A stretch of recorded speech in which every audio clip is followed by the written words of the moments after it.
Caixa d'água é um vaso de pressão. É um exemplo de vaso de pressão, né? Qualquer tipo de tanque, reservatório, seja de água, seja de ar, de gás, é considerado como vaso de pressão. Qual que é a característica desse tipo de estrutura? A pressão interna é maior que a pressão externa. Ele sofre pressão nas paredes, né?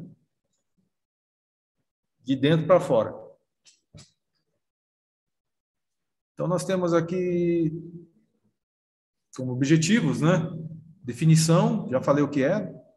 Descrever como se desenvolve o estado de tensões nas paredes, é o que vamos ver daqui a pouco. Temos dois tipos de vaso de pressão, cilíndrico e esférico. Vamos esboçar como é o comportamento das tensões num elemento na parede do vaso de pressão. Que tipo de tensões ele sofre, né?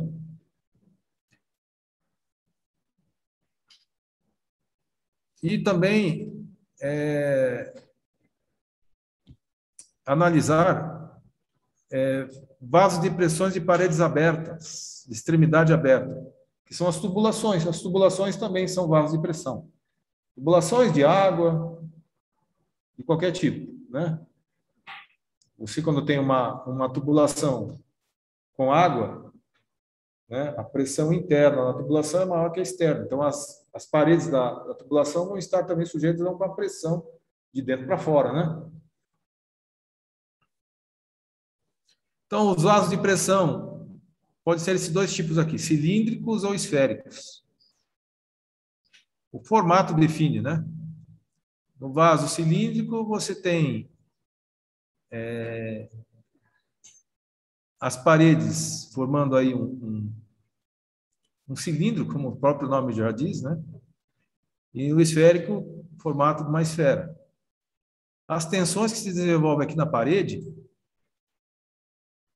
diferem no cilíndrico e no esférico. No cilíndrico, você tem uma tensão circunferencial, que vai ser o dobro da tensão na direção do comprimento, direção longitudinal, né? Então, a tensão circunferencial é o dobro da tensão longitudinal. No esférico, as tensões são iguais. Em qualquer configuração que você considere aqui, as tensões sempre vão ser iguais.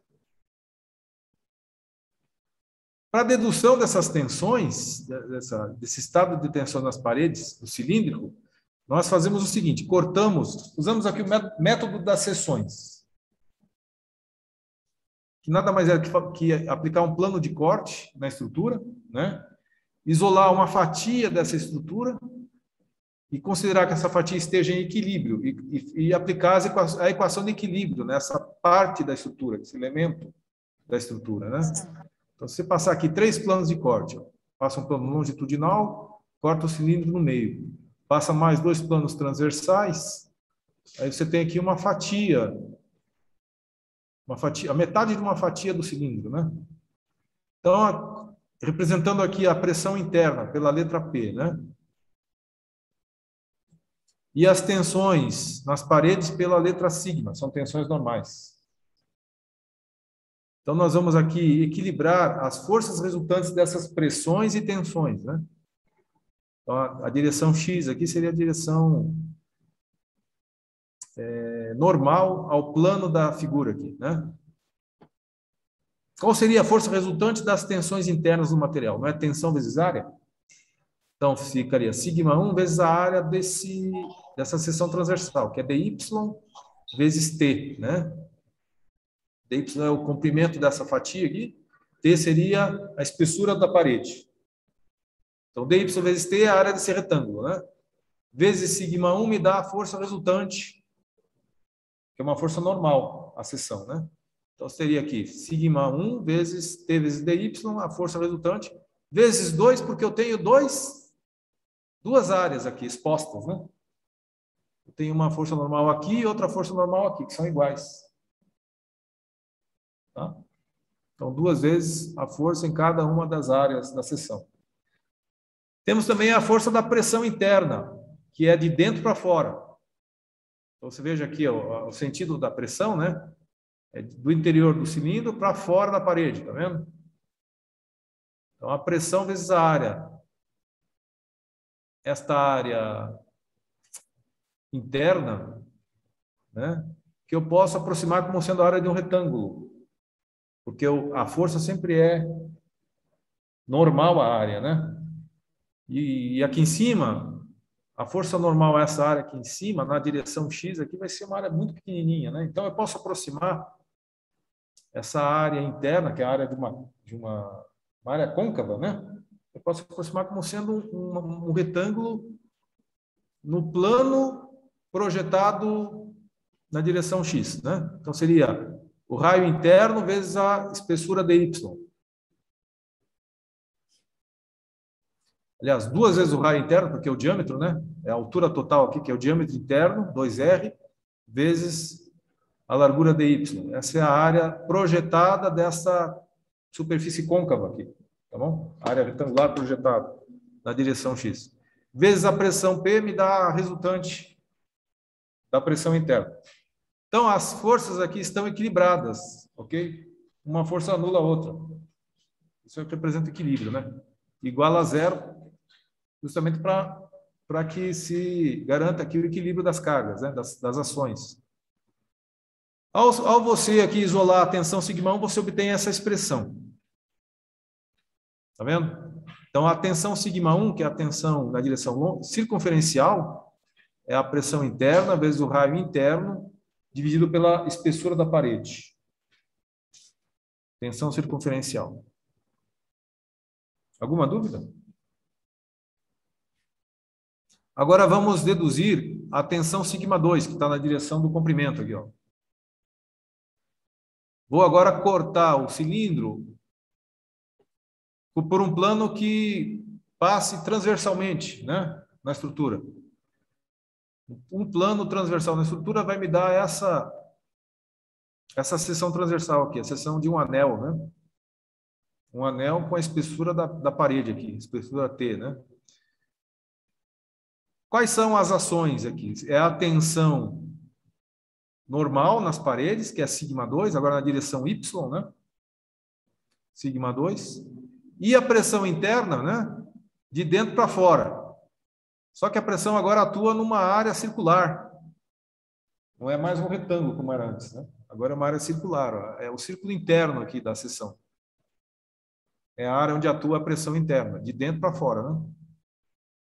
Na direção Y. Então, agora vamos aqui aplicar o equilíbrio. Então, a tensão sigma 2 vezes a área da seção transversal, que seria 2 vezes πr vezes a espessura. 2πr vezes a espessura T, né? É a área desse anel do cilindro aqui, a área da seção do cilindro, né? Vezes a tensão sigma 2 vai me dar a força resultante, ok? A força normal resultante nas paredes. Igualo com a força resultante da pressão interna, que seria P vezes o círculo da seção do cilindro, o círculo interno, que é πr ao quadrado. Então, o equilíbrio estabelece que as duas cargas sejam iguais, né? Então, a soma das duas tem que ser igual a zero.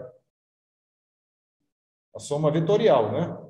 Uma está numa direção, a outra está na outra direção. Por isso o sinal negativo ali. Considerando aqui a direção Y, né? Uma está na direção Y, a outra está no sentido contrário. Então, por isso o sinal negativo. Isolando aqui o sigma 2, eu chego nessa expressão aqui de baixo, que me dá o valor da tensão longitudinal, sigma 2. PR sobre 2T. Agora, vamos comparar a tensão sigma 2 com a tensão sigma 1. O que vocês percebem aqui? Sigma 1 é a metade, aliás, é o dobro da tensão sigma 2, né? Sigma 2 é a metade de sigma 1. Então, se houver aqui uma situação de estado limite último, onde o material vai estar na iminência de entrar em colapso, né? O cilindro aí vai explodir. Em que direção vai acontecer a primeira fissura ali? Se a gente pegasse ali uma fração de segundo antes de romper, né? Ele vai abrir uma fissura ali. Em que direção ela estaria? Na direção de σ1 ou na direção de σ2?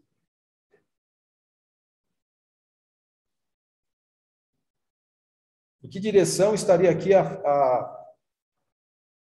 digamos assim, a rachadura que causaria aí o colapso da estrutura, né? O colapso da peça? Estaria na direção do comprimento ou na direção da circunferência?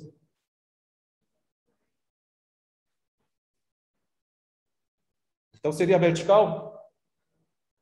Mas na vertical está a direção de σ2. σ2 é uma tensão de tração, né? Quando existe tração, abre uma fissura normal à direção da tração. Não é assim que acontece? Você traciona uma barra, a deformação vai causar uma fissura no estado limite último, né? Na direção vertical, né? Então, pensando novamente ali, analisando. Se eu tenho a tensão σ1 maior que a tensão σ2, de que lado vai, em que direção vai abrir a fissura da peça? Na direção perpendicular à maior das duas tensões, né? Então, vai abrir na direção horizontal, concorda? σ1 é maior que σ2, né? Então, abre na horizontal. Certo? Então, para determinar aqui não só os valores das tensões, como também a espessura T da parede, a gente aplica essas equações aqui. Qual é a limitação delas? É que elas só podem ser usadas para vasos de pressão de parede fina. Por quê? Porque nós fizemos uma aproximação aí que vocês acho que não perceberam, né? Nós aproximamos essa área do cilindro aqui, ó, como sendo 2πrt. Na verdade, não é 2πrt, né? É uma área seria πr ao quadrado, πr externo ao quadrado, menos πr interno ao quadrado. Não é verdade? Nós fizemos uma aproximação aqui, considerando que essa espessura fosse fina, né? Essa espessura T, quando ela é fina, nós podemos aproximar essa área por essa expressão aqui, 2πrt, né?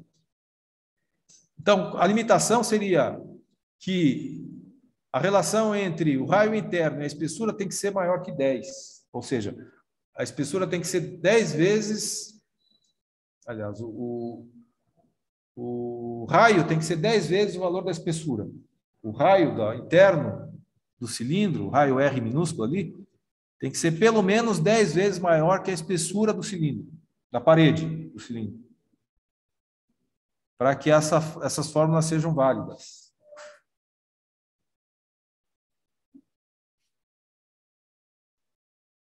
Então, pergunta de exercício, de questionário, de prova, inclusive.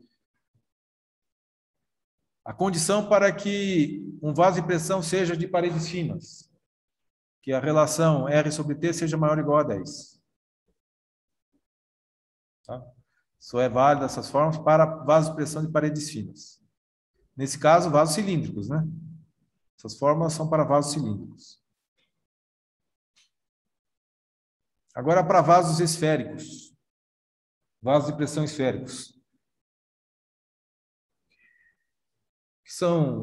Geralmente são reservatórios de gás, né? Vasos de pressão esféricos.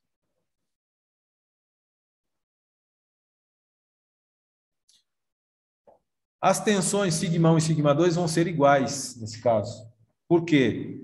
Porque qualquer plano que eu considere aí cortando a esfera, sempre passando pelo seu centro, né? Ele vai produzir a mesma seção transversal, ok? Se eu pegasse um plano horizontal aqui, a seção de corte também seria igual a essa, não seria? Um plano inclinado também seria a mesma seção. Então, qualquer seção que eu considere aqui vai dar sempre a mesma seção. Qualquer plano, qualquer direção de plano que eu considere vai dar sempre a mesma seção transversal, né? Então, as equações de equilíbrio vão ser sempre as mesmas, né? Então, considerando aqui a seção transversal perpendicular à direção Y, né? Então, o equilíbrio vai ser na direção Y. A área da seção transversal vezes a tensão σ2 vai dar a força resultante da normal das paredes, né? Subtraída da força resultante causada pela pressão interna, que seria P vezes o círculo da seção, o círculo interno da seção, πr ao quadrado. Isolando o σ2 aqui, eu caio na mesma expressão da tensão longitudinal do cilindro, PR sobre 2T. Se comparar aqui, ó, PR sobre 2T é a mesma tensão σ2 que eu consegui obter nessa dedução da fórmula do cilindro, né? A tensão σ2, então, vai ser a mesma em qualquer direção que você considere aqui nas paredes. E é determinada por essa fórmula. P, pressão interna, vezes o raio interno, sobre 2 vezes a espessura da parede. A tensão nas paredes para o vaso esférico vai ser a metade da pressão σ1 para o vaso cilíndrico, considerando que os dois vasos tenham o mesmo raio interno e estejam sujeitos à mesma pressão interna. A tensão σ2 sempre vai ser a metade da tensão σ1. Se você tiver vasos semelhantes, né? Com o mesmo raio e mesma pressão interna. Isso quer dizer o quê? Que o vaso de pressão esférico vai ser mais resistente ou menos resistente? Se a tensão é a metade da tensão do cilíndrico, vai ser mais ou menos resistente? Não, é o contrário, vai ser mais resistente, vai ser 2 vezes mais resistente. 2 vezes mais resistente, porque a tensão causada pela mesma pressão interna, aqui vai ser a metade, né? Se os dois forem feitos do mesmo material, esse aqui vai aguentar 2 vezes mais que o outro, né? O cilindro vai ser 2 vezes menos resistente do que o esférico. Correto? Então, essa é a vantagem do vaso esférico. Ele tem maior resistência que o vaso cilíndrico. E qual seria a desvantagem? O que dá mais trabalho para fazer? Esse formato esférico ou esse formato cilíndrico? O que vocês acham? Qual que custa mais caro de se fabricar? O esférico é mais caro, né? O processo industrial aqui tem um custo maior do que esse aqui, né? Então, o vaso cilíndrico pode ter menos resistência que o esférico, mas ele é mais barato de se fabricar, né? É mais fácil de se fabricar.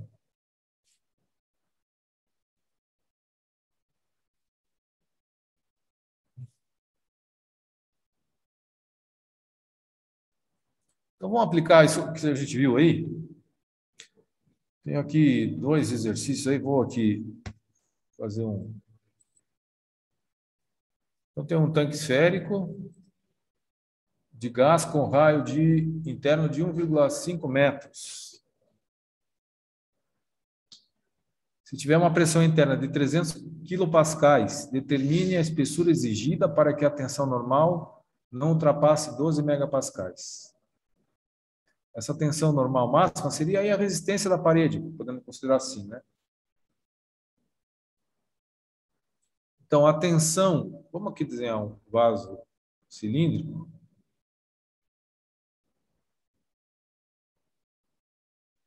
Ah, desculpe, é esférico, obrigado.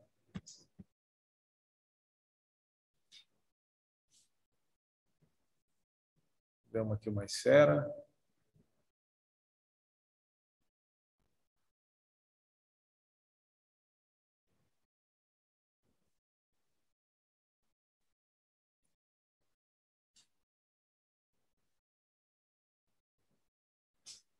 Essa esfera vai ter um raio, né?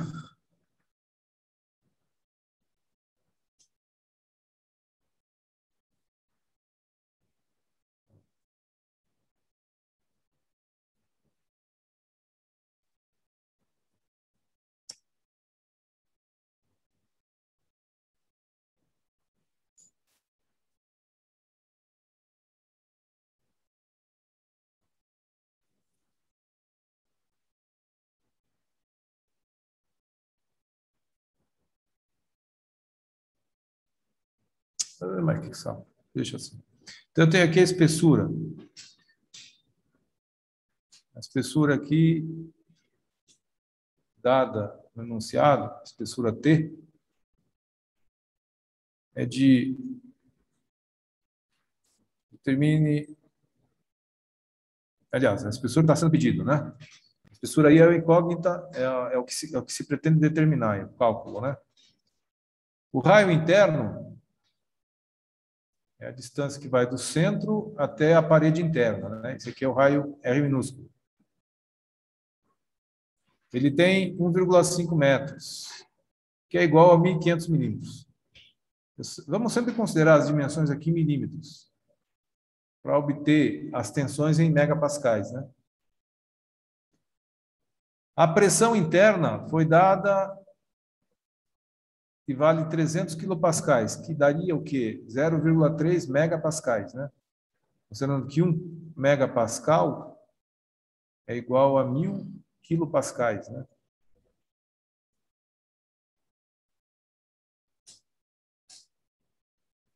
Então, eu vou dividir por 1.000 para obter 1 megapascal. 300 por 1.000 dá 0,3 megapascais de pressão interna.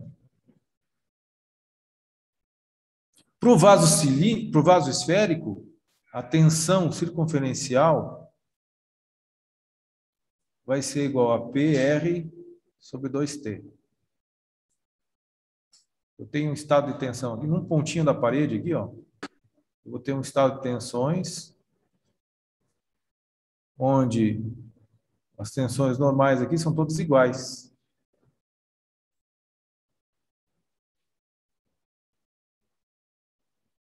Ó, são tensões de tração com o mesmo valor, em duas direções, né?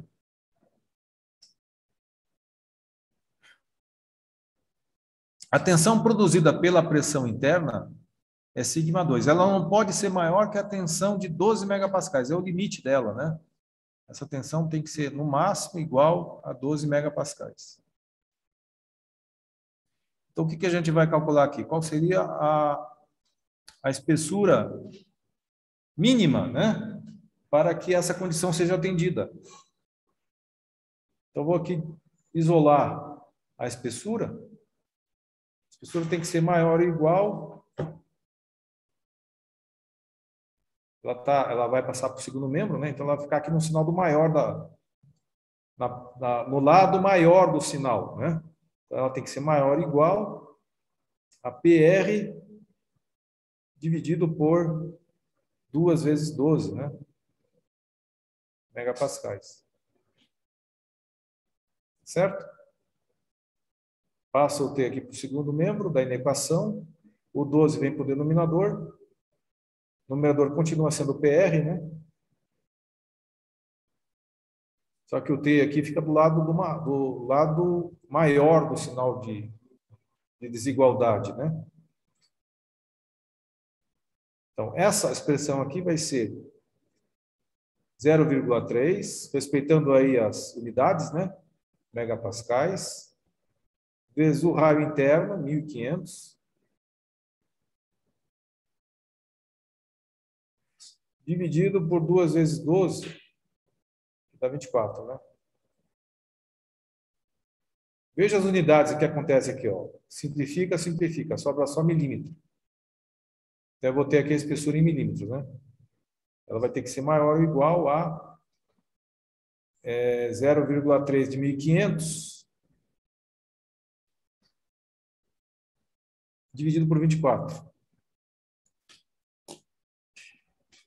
É 450, né?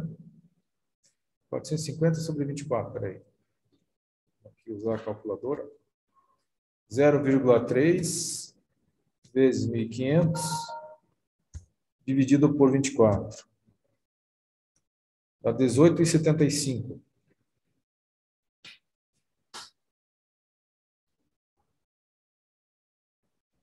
Essa é a espessura mínima que a esfera pode apresentar na sua parede, né?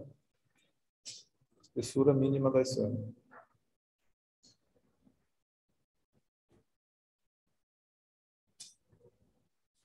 Das paredes. A resposta aqui foi aproximada, 18,8.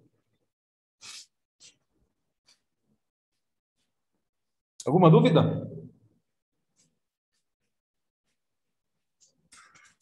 Vamos fazer mais um aqui, seria esse segundo?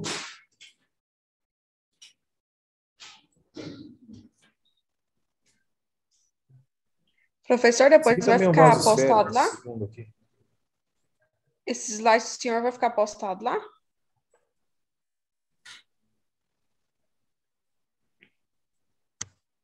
Professor?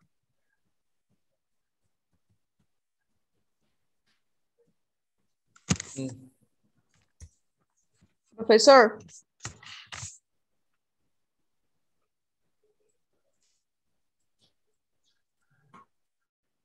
Novamente, eu tenho aí um tanque esférico, pressurizado, deverá ser fabricado com aço de 12 milímetros de espessura. Então, aqui foi dado a espessura do tanque, né? O tanque tem 12 milímetros. Se ele for submetido a uma pressão interna de 1,4 megapascais, e seu raio externo. Toma cuidado aqui que ele pede o raio externo. O que é o raio externo? É o raio interno mais o quê? Mais a espessura, né?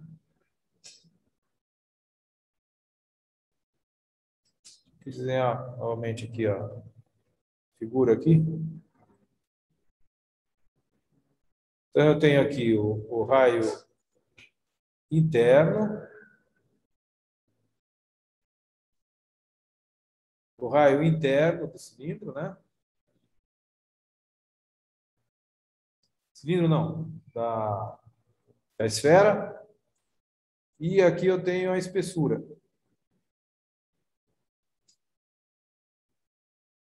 A espessura tem essa dimensão, o raio interno tem essa dimensão aqui.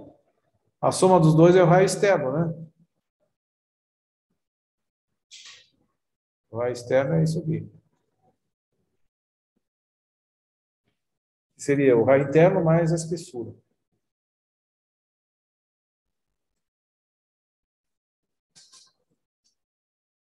Determine seu raio externo para que a tensão normal não ultrapasse 105 megapascais. Então, a tensão máxima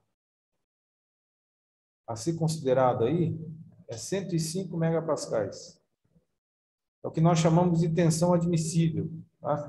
É a tensão de ruptura do material dividida por um fator de segurança. Tensão admissível, que é essa tensão máxima aí, ó.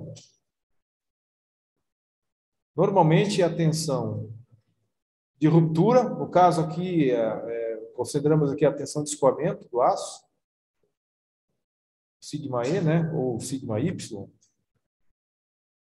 Tensão de escoamento dividido por um fator de segurança, que vai depender do tipo de estrutura que a gente está analisando, né? Vasos de pressão são estruturas muito perigosas.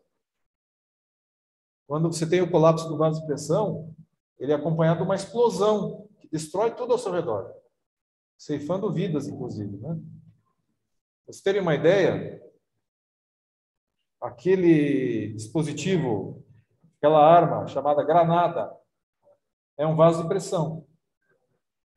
Coloca ali uma esfera de aço, né? Com pólvora dentro. Então, quando você acende aquela pólvora lá, a pólvora explode, né? E aquele vaso de pressão se vira um monte de estilhaços em todas as direções, né? É como projéteis, né? Como se fosse uma metralhadora atirando para todo lado, certo? Então, qualquer vaso de pressão é uma estrutura que exige aí um fator de segurança muito alto para ter uma margem de segurança contra o colapso da estrutura, né? Então, esse fator de segurança para vasos de pressão está definido na norma de vasos de pressão. E não é uma competência da engenharia civil, é competência do engenheiro mecânico, projeto de vasos de pressão. Então, essa tensão admissível foi definida como sendo 105 megapascais. Como é vaso cilíndrico, vaso esférico, a tensão sigma 2 é P vezes R dividido por 2T, né? É a tensão que acontece aqui na parede. tensão aqui na parede, representada aqui por um elemento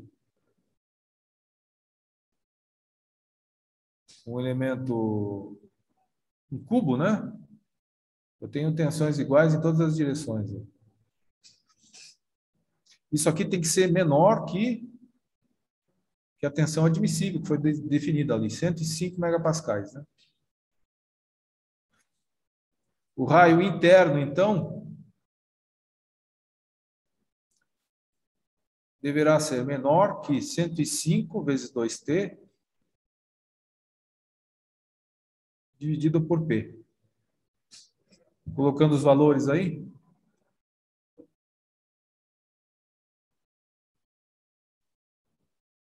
Cento e cinco vezes 2 vezes 12 dividido pela pressão interna, que é de 1,4.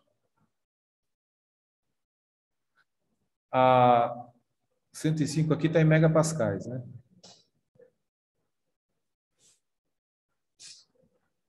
Então, o valor do raio interno não vai poder ser maior que o resultado dessa conta aí, né?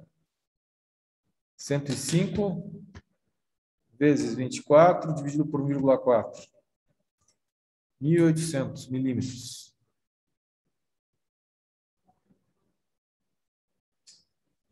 O raio externo, então, vai ser o raio interno mais a espessura. 1.800 mais 12. Que é 1.812. Então, pela fórmula aqui, você percebe que quanto maior o raio, menor a resistência para uma mesma espessura, né? Você diminui a resistência da estrutura, né? Porque quando você aumenta o raio, você aumenta o sigma 2. Esse sigma 2 é a tensão nas paredes, né? Se você aumentar o raio, para uma mesma pressão, uma mesma espessura, você também aumenta a tensão interna na parede, certo? Isso, aumentando a tensão, você chega mais próximo da tensão admissível, né? Que é uma situação perigosa, ok? Então, quanto maior o raio interno, mais frágil fica a estrutura, percebe? Agora, quanto maior a espessura é inversamente proporcional à tensão. Quanto maior a espessura, menor a tensão, né? Então, você aumenta a resistência quando você aumenta a espessura da parede. O efeito do raio interno é o mesmo da pressão. Se você aumentar a pressão, você aumenta a tensão, né? Então tá. Mais alguma dúvida sobre essa questão?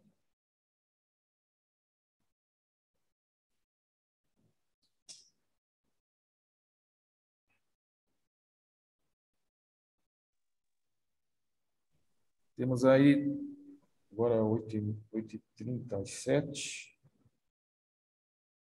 Mais 40 minutos aí.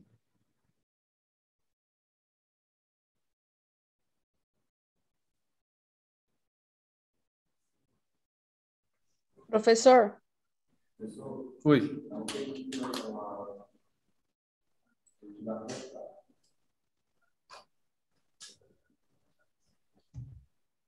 Mas eu acho que não tem água, não.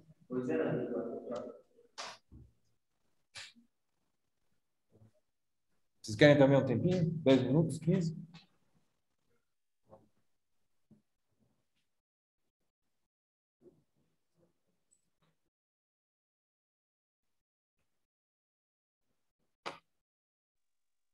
vai ter intervalo, professor?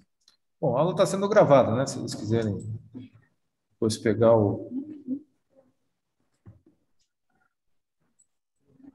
é só consultar a gravação.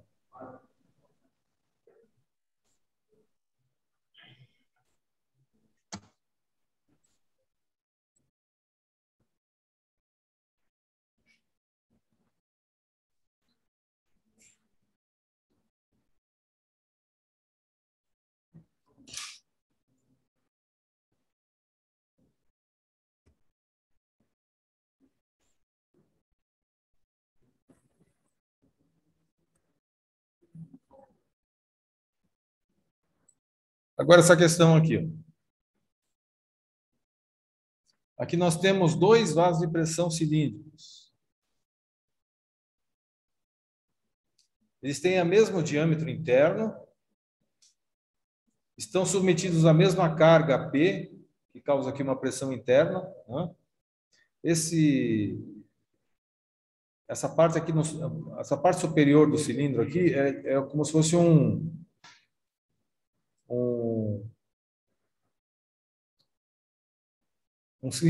êmbolo, né? Ele fala aqui que é um pistão. Pistão que comprime o gás confinado aqui dentro. Então, quando desce o pistão, aumenta a pressão interna.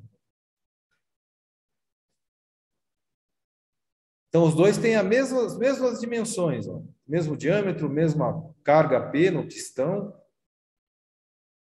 A pergunta é a seguinte: quais seriam as tensões nas paredes para a configuração A do cilindro e para a configuração B? As tensões não vão ser as mesmas. Apesar de eles terem as mesmas dimensões, estarem sujeitos à mesma pressão interna e terem também as mesmas espessuras de parede, o estado de tensões do cilindro A não vai ser o mesmo do estado de tensões do cilindro B. Somente por causa do tipo de apoio nas duas configurações. Na configuração A, o cilindro está apoiado no chão. Na configuração B, o cilindro está apoiado nas paredes, em cima. Isso muda totalmente aqui o estado de tensões nas paredes, da seguinte forma. Tá? Se você aqui considerar um elemento na parede dessa configuração A aqui, ó, vamos ter somente tensões circunferenciais, que seria sigma 1, né? Nesta outra configuração aqui, um elemento na parede do cilindro vai ter também a tensão sigma 1, circunferencial. Essa tensão circunferencial já vimos, né? Seria P vezes R sobre T. Certo? Mas também vai ter aqui uma tensão sigma 2. Que seria a metade da tensão sigma 1. Nessa situação aqui. Aqui não, aqui o sigma 2 é zero.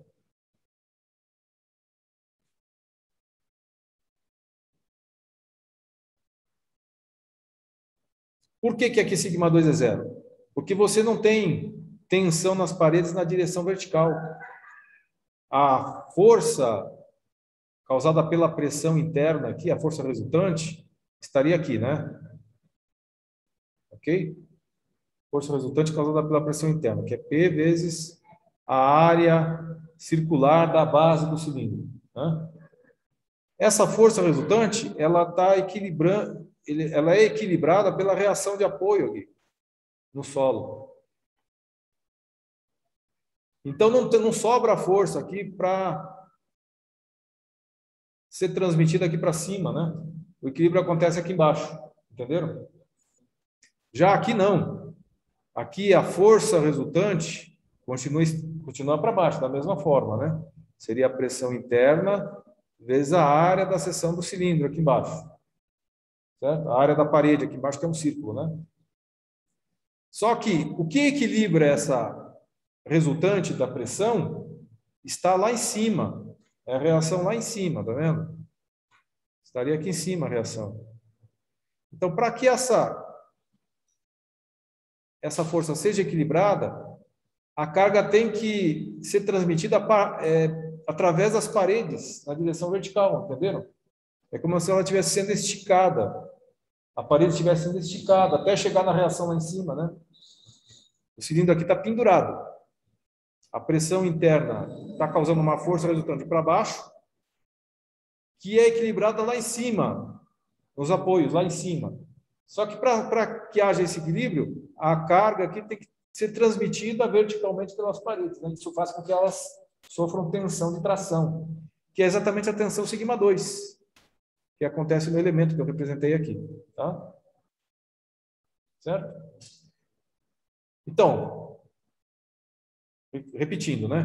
Na configuração A, só tem tensão circunferencial. Tensão longitudinal é 0. Na configuração B, tem ambas as tensões, circunferencial e longitudinal. O sigma 1 aqui, configuração A, vai ser P vezes R dividido por T. Então, vamos calcular. P vai ser a pressão interna que foi dada, né? Seria de 0,5 megapascal.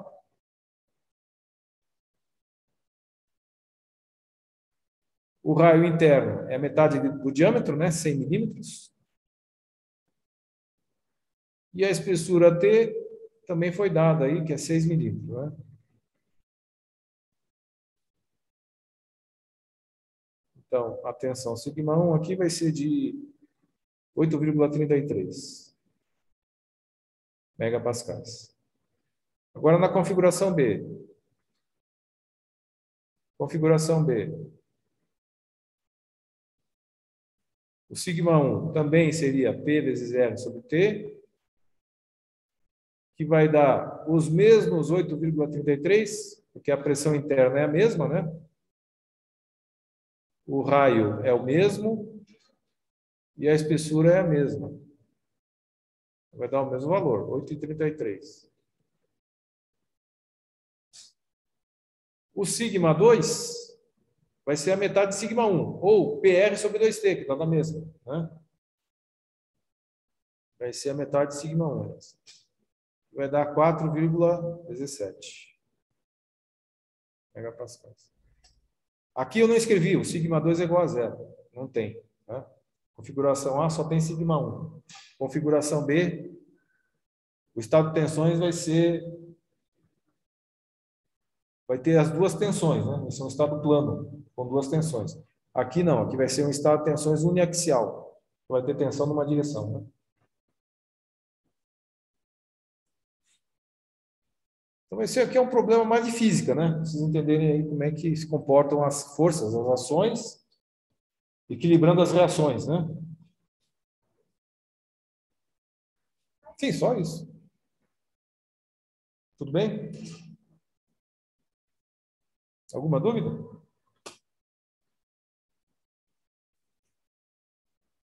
Esse 8.4 aqui é repetição do que a gente já fez, né? Calcular o estado de tensões no vaso de pressão cilíndrico. Você vai usar as fórmulas aí para determinar o valor de sigma 1 e sigma 2. Sigma 1 é a tensão circunferencial, tá?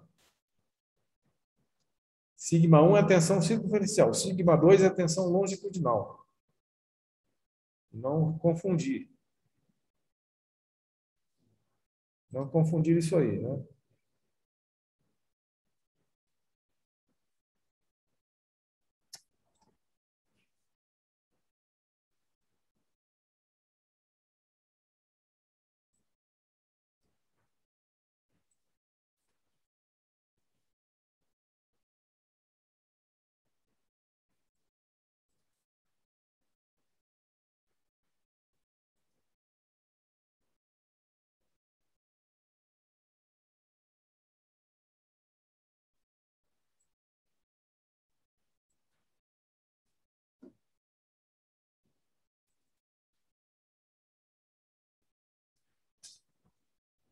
Então, só para a gente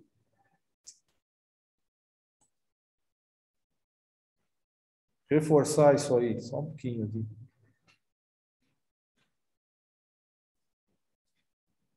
Então, você vai ter aqui, na parede aqui do cilindro, né? Você vai ter aqui um elemento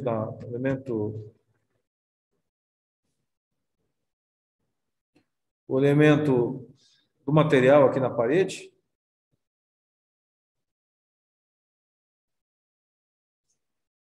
A tensão circunferencial vai estar na direção da circunferência.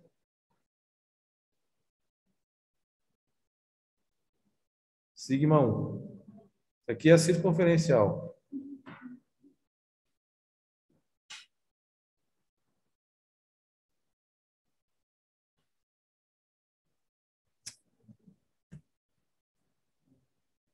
Circunferencial na direção da circunferência. Longitudinal na direção do comprimento. Sigma 2 é a longitudinal. Ok? Então, circunferencial na direção da circunferência. E longitudinal na direção do comprimento. Aqui, tá?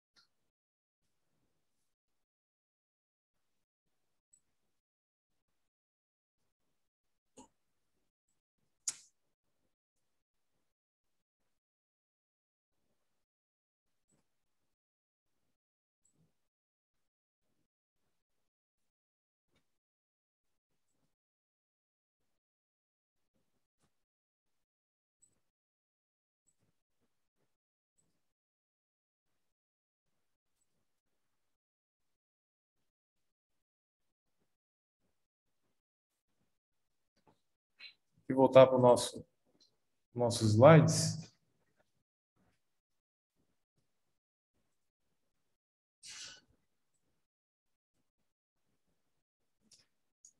Agora vamos falar de tubulação. Tubulação também é um vaso de pressão cilíndrico, nesse caso, né? Veja o seguinte aqui, essa tubulação de água, ela foi, num dia de inverno, a água congelou dentro dela e causou uma fratura, uma fissura na parede aqui, né? A água, quando congela, aumenta o volume. Aumentou o volume interno, né? Causou uma pressão nas paredes e fez com que houvesse aqui uma fissura, né? Na parede da tubulação. Veja aqui a direção da fissura. É na direção circunferencial, onde a tensão é maior, né? A tensão circunferencial é maior, abriu a fissura perpendicular à direção da tensão, né? O tubo de extremidade aberta tem parede de espessura de 2 milímetros e diâmetro interno de 40. Calcule a pressão que o gelo exerceu na parede interna do tubo para provocar a ruptura mostrada na figura.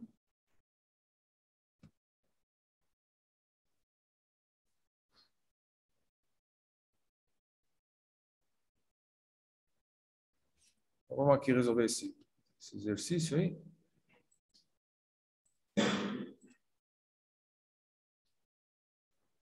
Sim. Sim.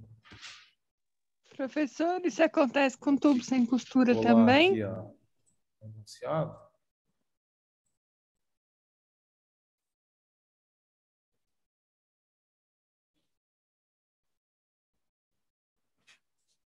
Professor,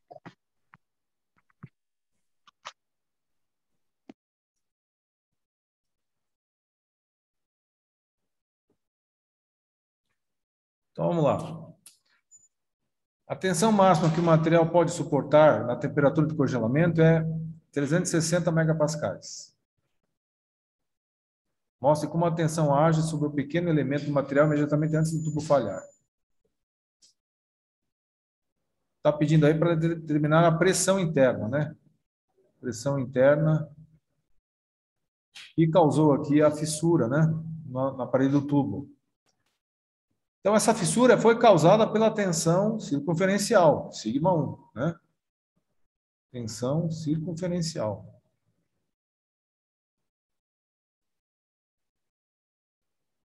A tensão circunferencial que abriu a parede nessa direção aí, ok? Tensão sigma 1. Então, um elemento aqui, antes de romper, ele estava sujeito a uma tensão desse tipo aqui, né? Sigma 1. Sigma 1 é P vezes R sobre T. Essa tensão, ela não pode ser maior que 360, que é o valor máximo, né? Considerado aí para esse material. Então, isso aqui tem que ser menor que 360 megapascais. Qual será o valor da pressão? A pressão não pode ser superior a 360 vezes T dividido por R. Vou colocar os valores aí. 360 megapascais. A espessura em milímetros, que foi dada aí, é de 2. E o raio interno seria metade do diâmetro, né? Eu dito aqui que o diâmetro tem 40 milímetros. Então, o raio tem 20 milímetros. Deste modo, a pressão seria igual a 36 megapascais. Cancelo 2 com 20, fica 10 no denominador. 360 por 10, 36 megapascais. Essa é a pressão máxima que pode haver aqui na tubulação de água, né? Pressão interna máxima.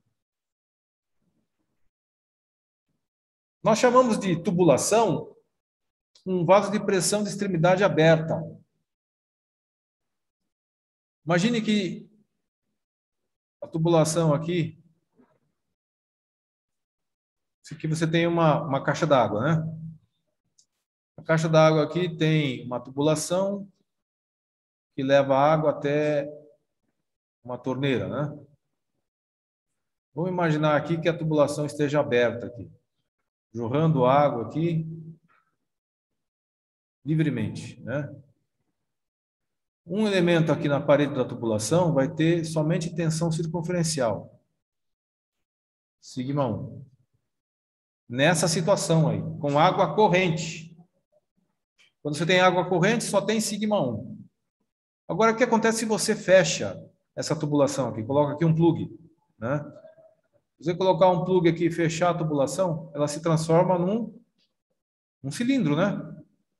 Um cilindro contendo água sob pressão.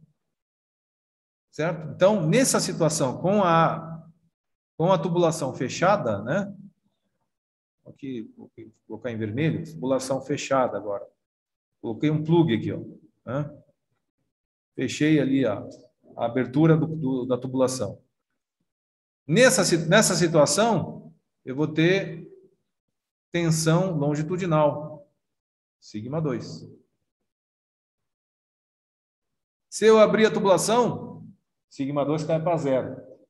Se eu fechar, sigma 2 volta a ter o valor proporcional a sigma 1, né, que seria a metade, certo? Então é assim que funciona uma tubulação. Se ela está fechada, ela tem um estado de tensões plano, né, com tensões nas duas direções. Se a tubulação está aberta com a corrente, a tubulação vai ter somente tensão circunferencial.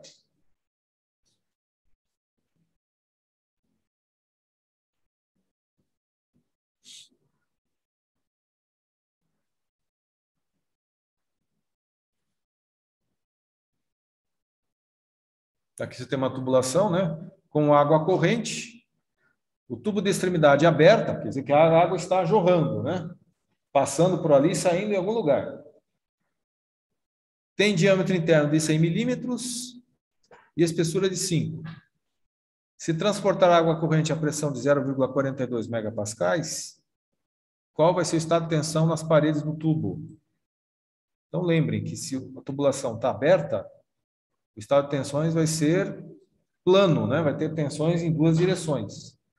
Se ele estiver, desculpe, falei aberto, ele vai ter tensões somente uniaxial, na direção circunferencial, aberto.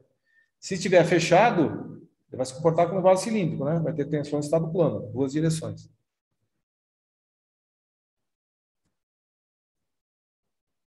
Vamos aqui usar novamente. Se tivesse um jeito de tirar essa barra preta aqui que só atrapalha.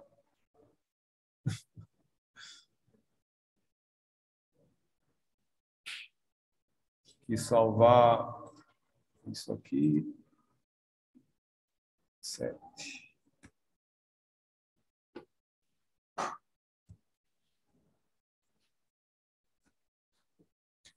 Então, essa tubulação, extremidade aberta, né? Então, um elemento na parede da tubulação aqui, ó, vai ter tensão somente circunferencial, né? Sigma 1. Sigma 2 é 0. Sigma 2 é 0. O que é cloreto de polivinil? Alguém sabe? Cloreto de polivinil.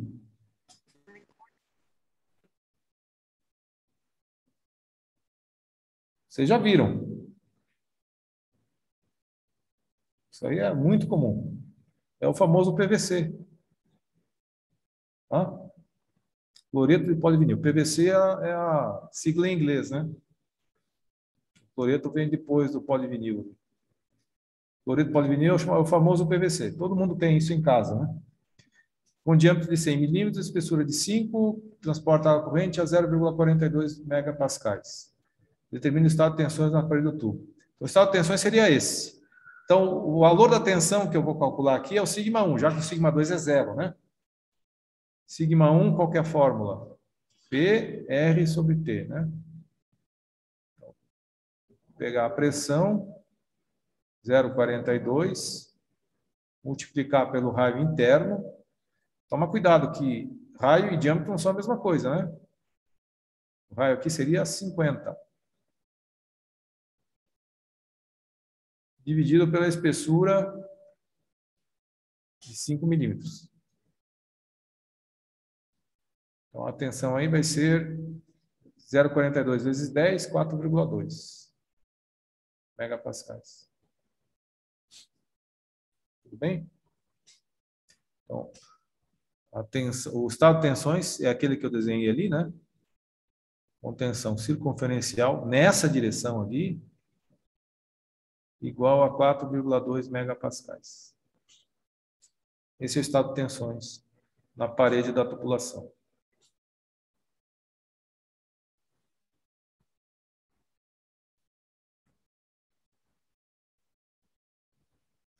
Os problemas aqui que eu coloquei agora são os mais difíceis, tá? Joguei sempre os mais difíceis por último.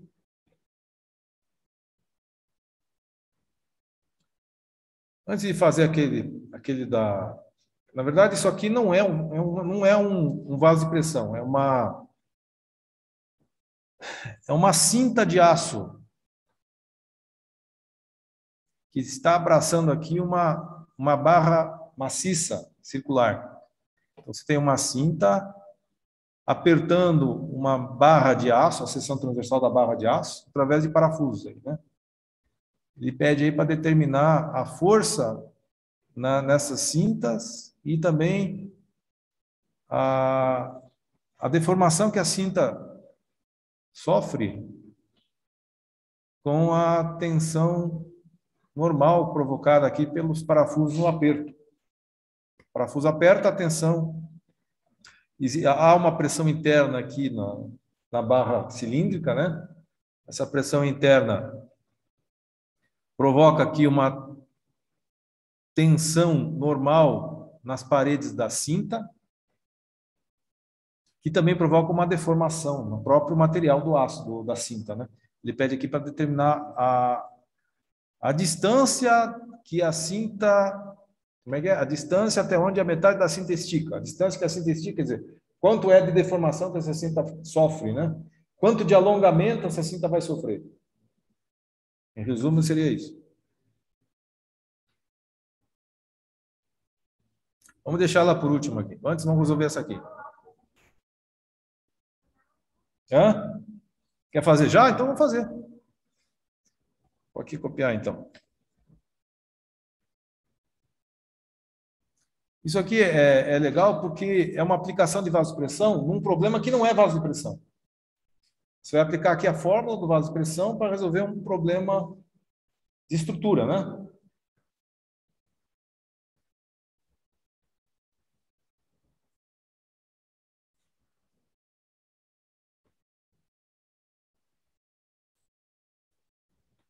9.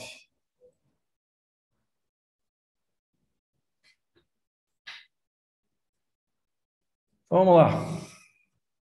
A cinta de aço A36 tem 50 milímetros de largura.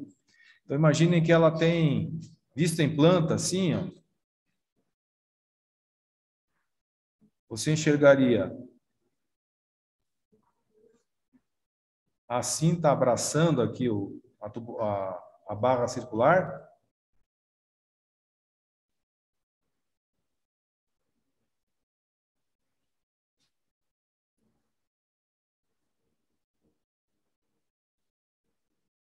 Aqui você teria os parafusos vistos em planta.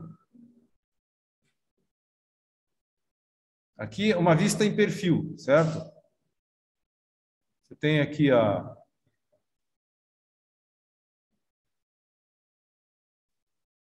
em vermelho aqui você tem a barra circular, certo? Em azul você tem a cinta. Essa aqui é a cinta. A dimensão dela é de 50 milímetros de largura, tá? Aqui você vê a coisa em planta, aqui você vê em perfil. Ok? Está preso ao redor do cilindro rígido liso. Se os parafusos forem apertados de modo que a tração nele seja de 2 kN, então você traciona os parafusos aqui, apertando a cinta, né? De forma que, se olhar somente para uma cinta,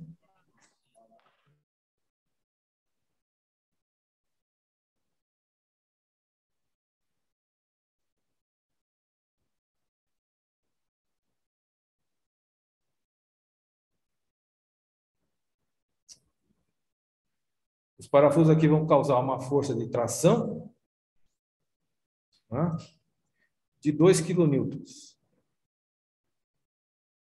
2 kN aqui, 2 kN aqui. Senão a coisa não fica em equilíbrio, né? Essa força de tração, ela vai estar equilibrada pela pressão interna que as paredes da cinta causam na barra maciça. A resultante dessa pressão interna equilibra a carga de 2 kN causada pelo parafuso, né? Ok?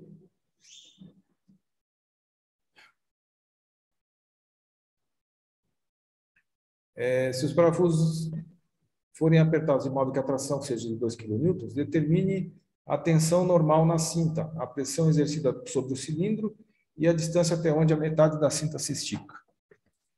Esses 2 kN, eles vão estar tracionando a cinta, de forma que a tensão normal na cinta, vou representar aqui pela tensão circunferencial σ1. É uma tensão que acontece na circunferência, né? Você tem a cinta com uma configuração circular. Se você tem uma tração aqui exercida pelos parafusos, essa tração vai ser transmitida de um lado ao outro pela cinta. Então vai ser uma força normal, que vai tracionar a cinta, né? É como se estivesse puxando uma corda de um lado e eu do outro, né? A tensão na corda seria uma carga igual a 2 kN, né? Como esse caso aqui, né? Eu exercendo 2 kN aqui, você também exerce 2 kN aí, né? Então a tração é 2 kN. A tensão na corda seria a mesma tensão na cinta. Vou chamar de σ1 porque é uma tensão circunferencial, né? Que está numa direção da circunferência. Circunferencial.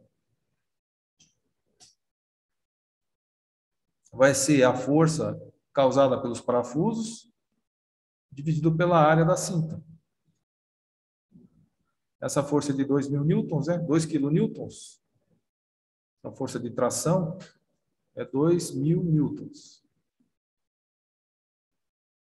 Dividido pela área da seção, que é 50 por 3. Ela tem 3 milímetros de espessura e 50 de largura. A seção é um retângulo, né? Com 50 de altura e 3 de espessura, né? 3 por 50.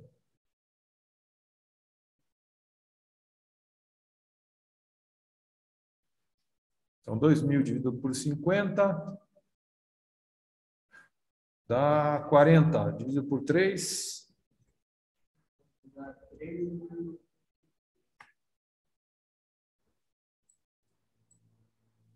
2.000 dividido por 150. Como a colega falou, 3,33. 13,33. Qual a unidade de tensão? Newton por milímetro quadrado, que é igual a megapascal.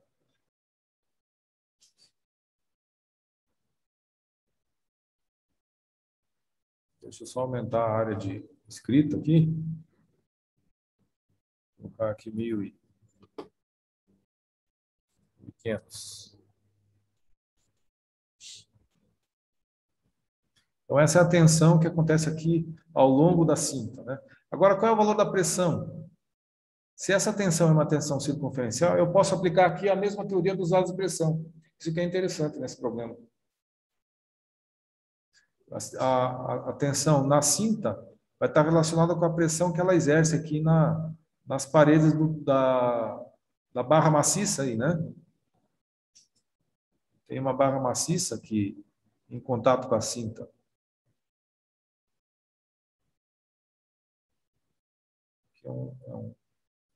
Aqui é uma circunferência, tá? Apesar da minha... Então, o contato entre os dois materiais aí vai ter uma pressão interna, né? Que vai ter a mesma relação de um vaso cilíndrico, PR sobre T. Então, se eu quiser calcular aqui o valor da pressão, eu vou multiplicar a tensão pela espessura da cinta e dividir pelo raio interno, né? A pressão aí vai ser igual a 13,33 megapascais vezes a espessura da cinta, 3 milímetros, dividido pelo raio interno, que é 200 milímetros.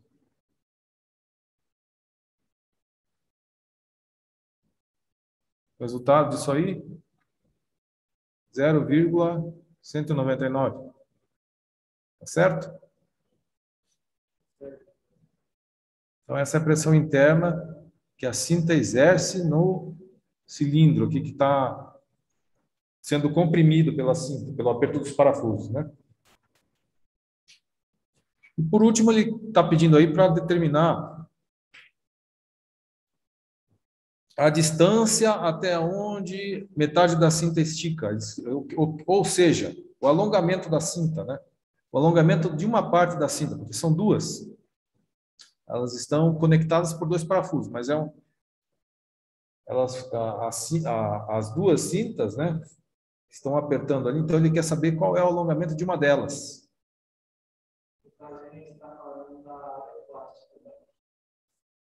Não, vamos considerar aqui que ela está na região elástica.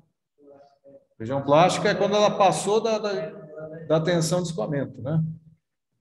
Então vamos considerar a região elástica que obedece à lei de Hooke. Lei de Hooke. Lembra da lei de Hooke?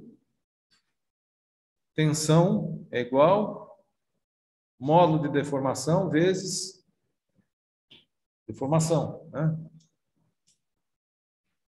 Modularidade vezes deformação. A tensão é a tensão sigma1.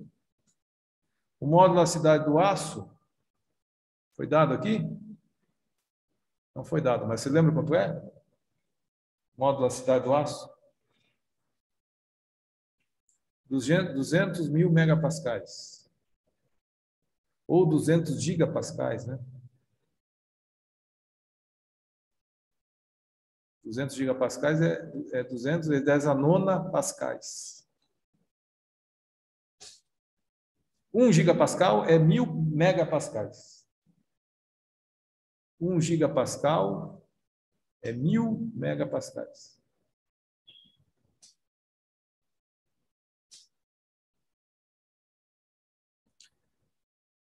Então, pela lei de Hooke, nós calculamos a deformação da cinta, certo? Então, nós temos σ1 igual ao modulacidade vezes a deformação da cinta. A deformação da cinta vai ser σ1 dividido pelo modulacidade. A deformação da cinta calculamos há pouco, né? A deformação, a tensão, 13,33 megapascais. Dividido por 200.000 megapascais. Cortei megapascal com megapascal. Qual que é a unidade de deformação? É quanto? Deformação. Unidade de deformação. Não. Unidade de deformação. Deformação é adimensional. Não tem unidade. É uma fração do comprimento, né? Quando eu digo que uma barra longa 0,1, né? Quer dizer que é 0,1 do comprimento dela, né? Se ela tem 1 metro, seria 0,1 metros, né? Então, aqui fica 13,33 por 200.000. Dividido por 200.000 dá 0,000, aliás, 6,66 vezes 10 a menos 5, né? 6,66 vezes 10 a menos 5. Se eu transformar isso aí para um número decimal, fica 0,0000667, né? 5 casos depois da vírgula. Agora ele está pedindo qual seria o alongamento, né? Como é que eu relaciono? O que é deformação? Qual que é a definição de deformação? Vocês lembram lá no semestre passado? O que é deformação? É o alongamento dividido pelo comprimento inicial, né? Vou chamar aqui de delta L, né? Delta L, então você tem aqui uma barra. Digamos que ela alongue aqui um delta L, né? Antes dela alongar, ela media quanto? L0. Certo? Então, a relação entre o alongamento e o comprimento inicial é a deformação. Por isso que ela é dimensional. Você está dividindo um comprimento em milímetros por outro comprimento em milímetros. Então, não tem unidade, né? Eu tenho a deformação, tenho o comprimento inicial da peça. Então, o ΔL seria quanto? O alongamento, né? Seria epsilon vezes L0. O epsilon seria esse número aqui. 666 vezes 10 a menos 5. E o comprimento inicial? Posso calcular o comprimento inicial dessa peça? Metade dessa... Uma dessas abraçadeiras aqui, dessa cinta, qual que é o comprimento dela? O comprimento que vai daqui até aqui. Esse comprimento aqui, ó. Como é que eu calculo esse comprimento? Não é metade de uma circunferência? Aproximadamente? Então, esse comprimento aí, L0, seria 2πr sobre 2. O comprimento da circunferência é 2πr, né? Então, a metade da circunferência é 2πr sobre 2, ou πr, né? Para simplificar. πr, né? Π vezes r. O R interno é 200 milímetros, né? Então, delta L, colocando agora os valores, seria 6,66 vezes π vezes 200.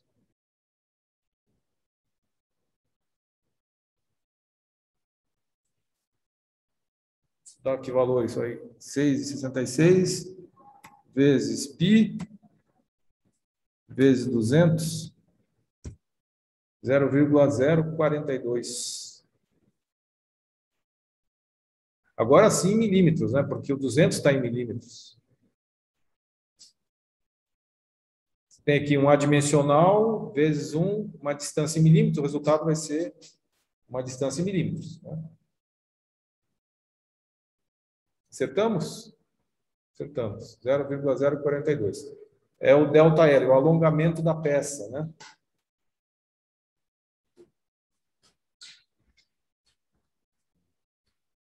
Ok?